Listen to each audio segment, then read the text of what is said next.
Good day, everyone, and I am Jeanette Sabandal, and this is the part B of my FMA number one.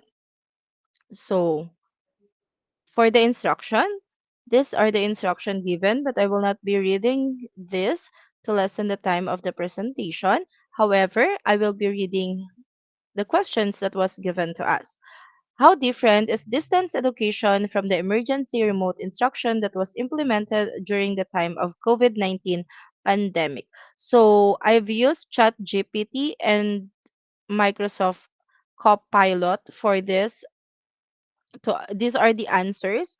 So they've given me somewhat similar answer, and I somewhat agree with the concepts that they've presented.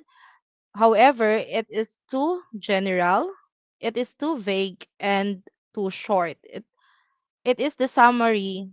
They've given us the summary of these three, which is also good.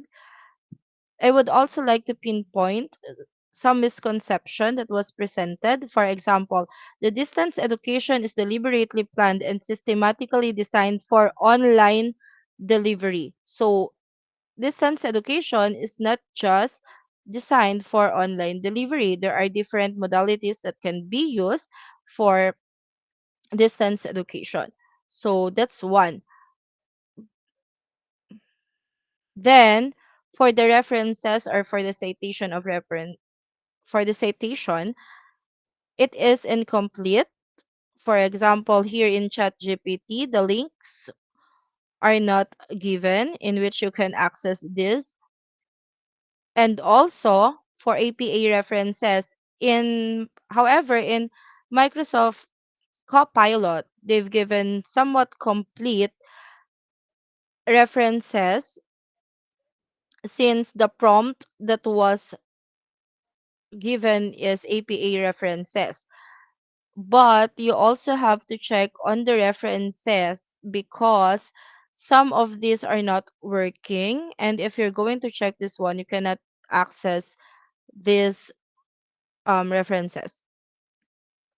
How different is the current post COVID-19 pandemic, high level of technology integration, flexi, hybrid, etc., to distance education? So, again, this is the given answer by the chat GPT.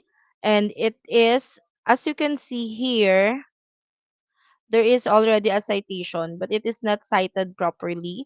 But if you're going to click this one, it will lead to the link um, read where you can read about the mode of delivery, and this given answer is just the summary.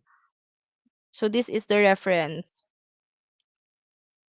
Okay, for the second part, ask Gen AI for the theoretical underpinnings that may be applicable to the kind of teaching and learning done during the time of pandemic. What was the response given? Based on our discussion on modules 4 and 5, analyze the response by Gen AI and determine whether you agree or disagree with it.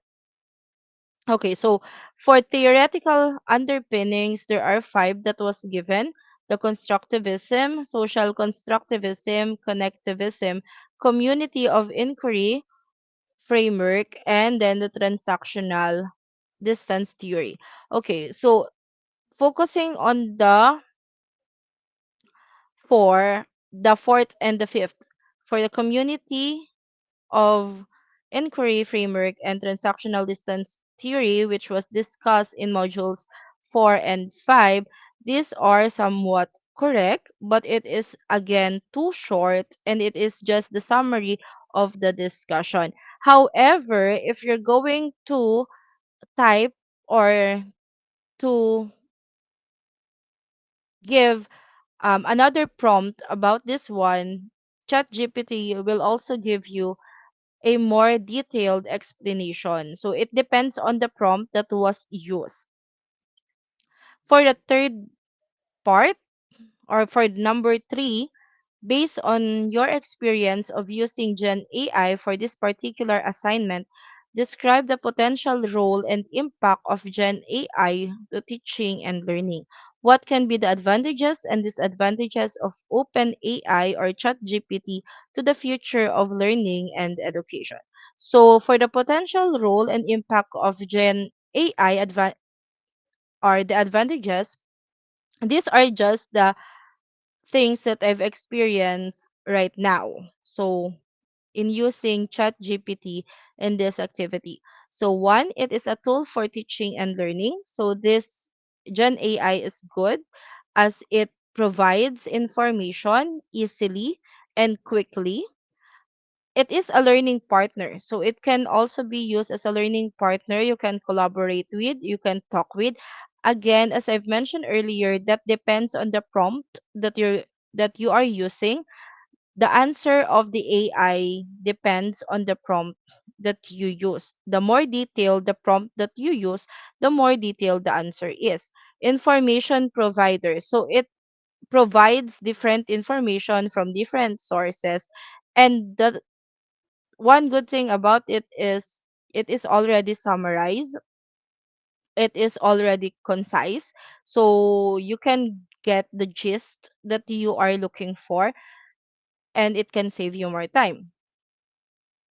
For the advantages, these are just the three that I, based on the experience that I've gained in this activity. One, it easily generate information, as I've mentioned earlier. Two is to increase the creativity, since I can collaborate with the Gen AI and it provides information and it gives me creative ideas. It widen my horizon and increases my creativity. And of course, it saved me more time. For example, instead of going to different sources and different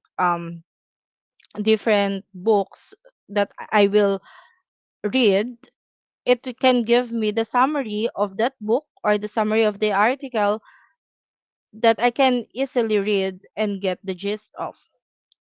However, there are also some disadvantages. So one is the inaccuracy, sorry, as I've mentioned earlier.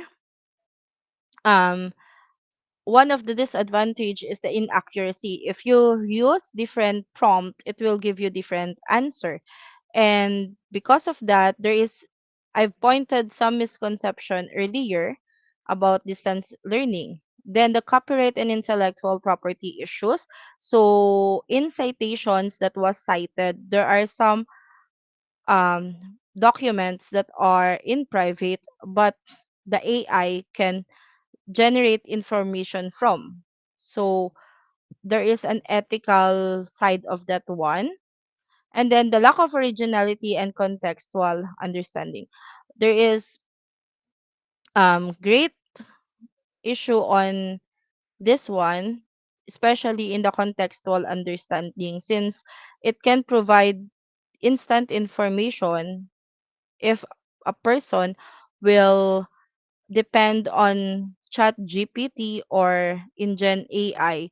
There is also a possibility that that person may lose its creativity or critical thinking skills. So that's it, I think, for the FMA part B.